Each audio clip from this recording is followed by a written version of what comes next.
Olá, eu sou Zé Poesia, poeta e compositor, e você está no Zé Poesia Videocast, um espaço dedicado à poesia, música, cultura e outros assuntos. O vídeo de hoje é a continuação da série Explica Poesia, onde eu estarei explicando, mostrando para vocês o passo a passo, o making of, os bastidores das minhas poesias. E se você está interessado em saber qual é a poesia de hoje, me aguarde só um instante que eu volto após a vinheta.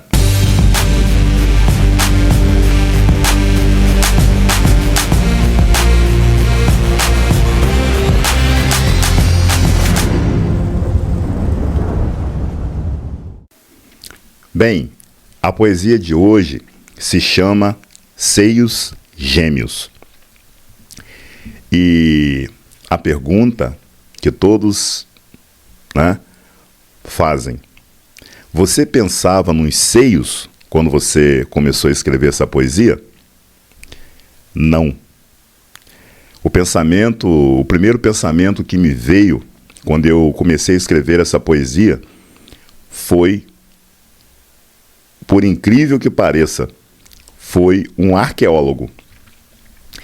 Você se lembra daquele filme Indiana Jones, os filmes sobre arqueologia, esses profissionais em busca de tesouro perdido, fazendo escavações num território? Todo aquele contexto estava assim na minha mente.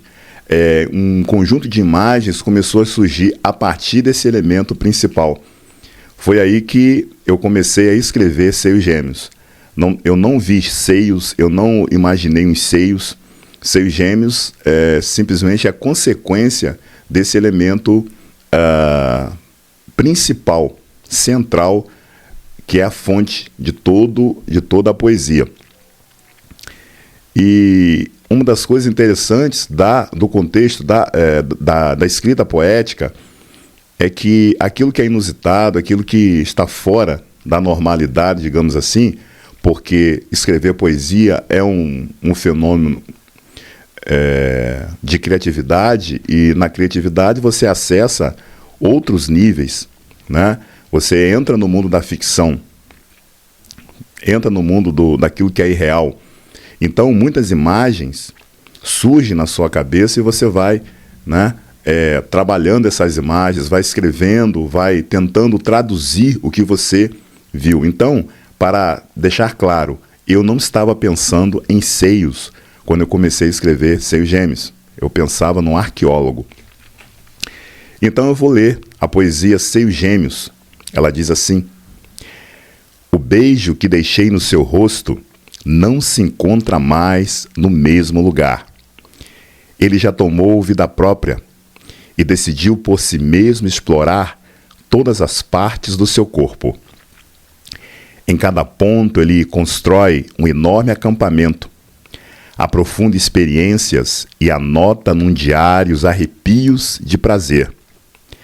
Nesse momento ele saiu do seu pescoço e está deslizando em direção aos seus seios gêmeos. Essa poesia, ela tem 4 partes, ou 4 estrofes, e eu vou explicar estrofe por estrofe para vocês. A primeira parte diz assim: o beijo que deixei no seu rosto não se encontra mais no mesmo lugar. Vamos agora analisar isso e pensar essa primeira parte. O eu lírico deixou um beijo no rosto do seu amor, da sua amada. E ele afirma que aquele beijo que ele deixou no rosto dela, ou no rosto dele, não se encontra mais no mesmo lugar. No mundo real, no nosso dia a dia, quando a gente beija alguém, aquele beijo fica fixo. Fica lá na bochecha, na testa, aonde que os nossos lábios conduzem um beijo, deixa o beijo fica lá.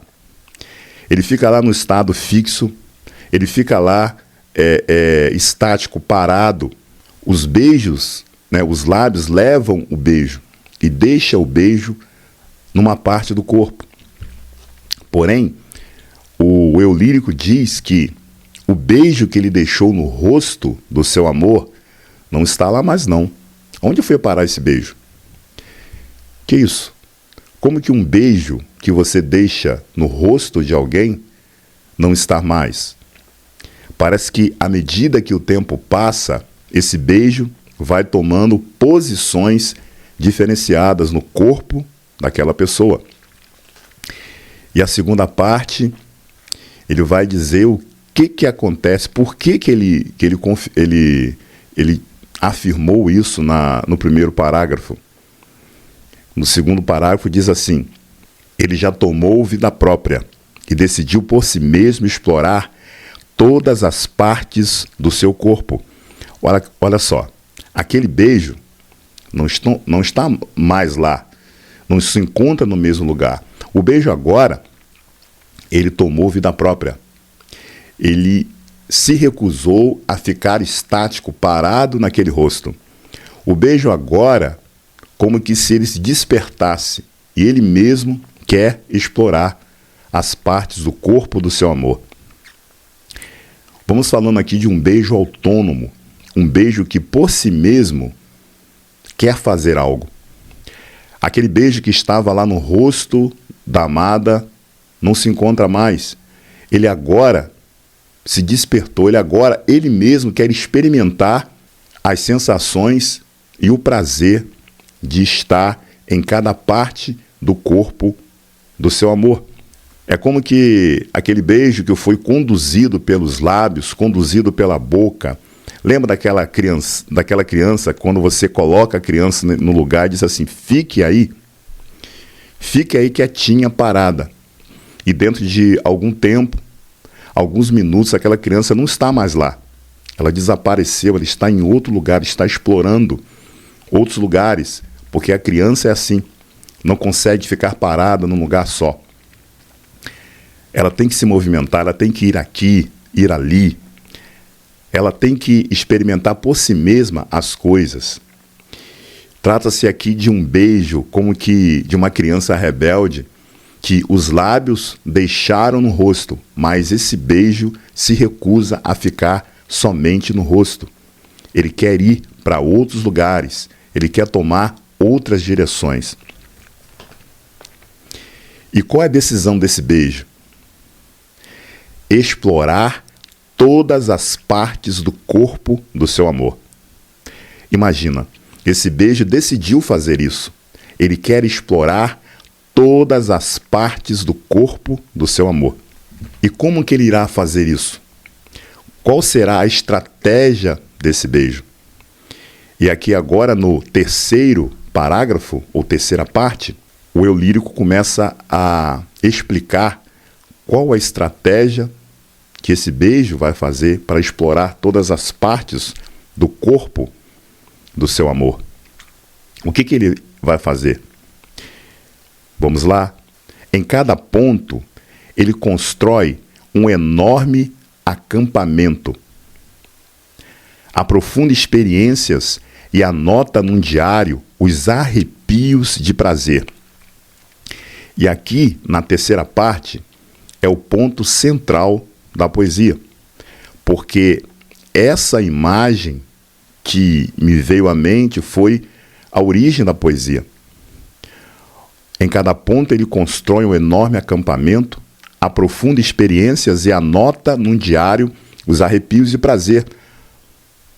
Vamos voltar à figura do arqueólogo. Um arqueólogo chega com a sua equipe num determinado lugar que ele acredita que embaixo da terra existam artefatos valiosos, resquícios de uma civilização antiga.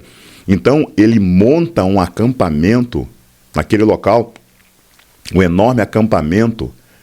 Ele coordena a sua equipe, ele orienta tudo e começa as escavações, até que ele encontre uma relíquia, até que ele encontre o que ele busca. Então o beijo aqui é semelhante a esse arqueólogo. Ele para num ponto e constrói um enorme acampamento. O que significa isso? Parar para construir ali um enorme acampamento. e aprofundar experiências. Significa que o beijo, ele não é superficial. Ele não passa ligeiramente sobre um ponto, ele fica ali dias, se precisar semanas, para que o seu objetivo seja alcançado. Não é assim naqueles filmes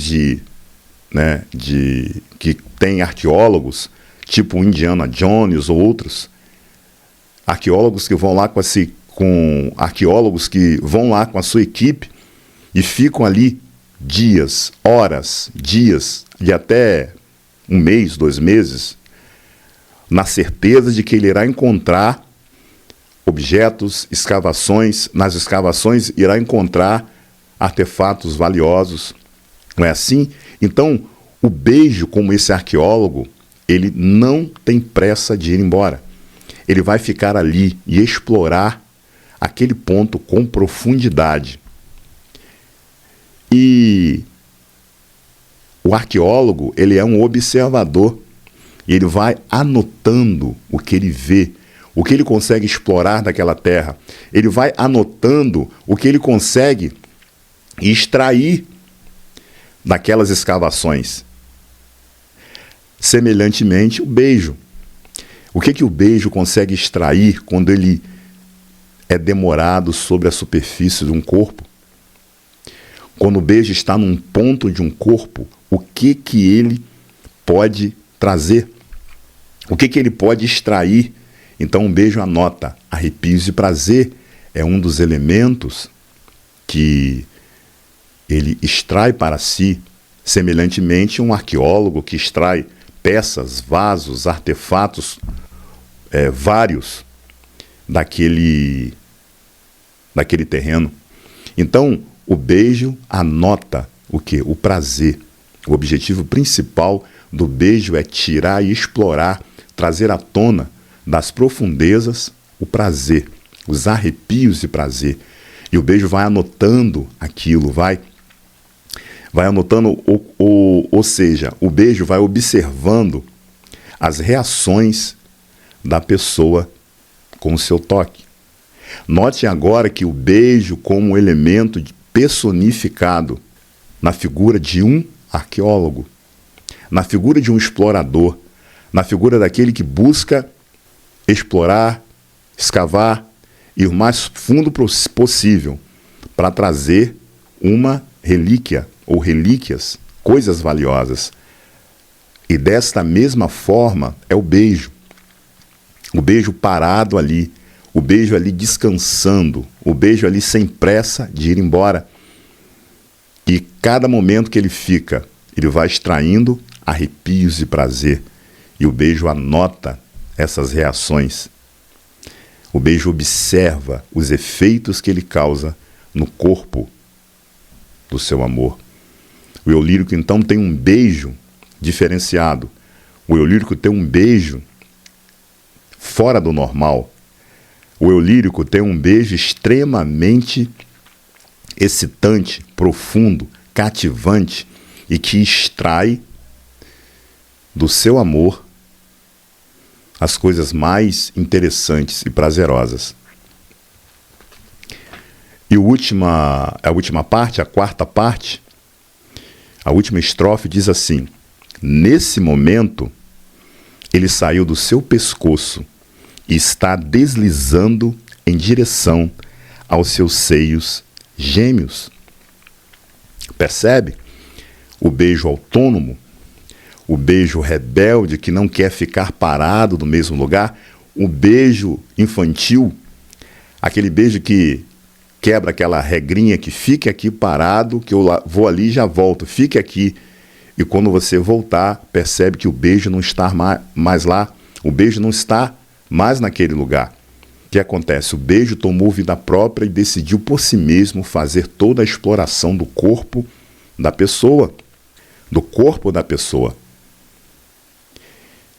Ele vai, é deixado no rosto, ele desliza, vai deslizando, e agora o eu lírico diz aonde está exatamente o beijo. De todas as partes que já foram exploradas ou que ainda hão de ser exploradas, a parte agora que está sendo explorada, que será explorada, são os seios. Os seios são agora o ponto ideal para estabelecer ali um acampamento. Os seios agora são o ponto de exploração que o eu lírico indica. E os seios são o objeto. São o alvo agora desse beijo, que vai ficar ali por minutos, dias, horas, explorando todas as partes, todos os contornos, toda a superfície, tudo aquilo que é possível fazer nesse ponto agora, que são os seios. Então, essa é a poesia de hoje, que traz essa revelação, de uma maneira extremamente inusitada, que fora da expectativa do leitor, que pode ter achado, como já ouvi, que o autor estava pensando nos seios, quando na verdade estava pensando em outra imagem, a imagem primeira e principal, a imagem origem, que fez com que essa poesia fosse escrita. Esse é o fim de mais um Explica a Poesia, é o fim da explicação da poesia Seios Gêmeos. Eu espero que você goste, espero que você possa aqui colocar nos comentários o que você acha dessa poesia e se você concorda ou não comigo, o que você tem mais para contribuir na explicação dessa poesia. Eu ficarei muito feliz em relação a isso. Compartilhe, mais uma vez, compartilhe, dá o seu joinha, o seu like, ajude esse canal a crescer e formar uma comunidade de reflexão, de entendimento sobre aquilo que é a poesia e das reflexões que se originam dela, ok? E também fique ligado, porque eu estarei aqui anunciando o próximo convidado para o nosso videocast. Estou agora já organizando uma entrevista e em breve vocês saberão.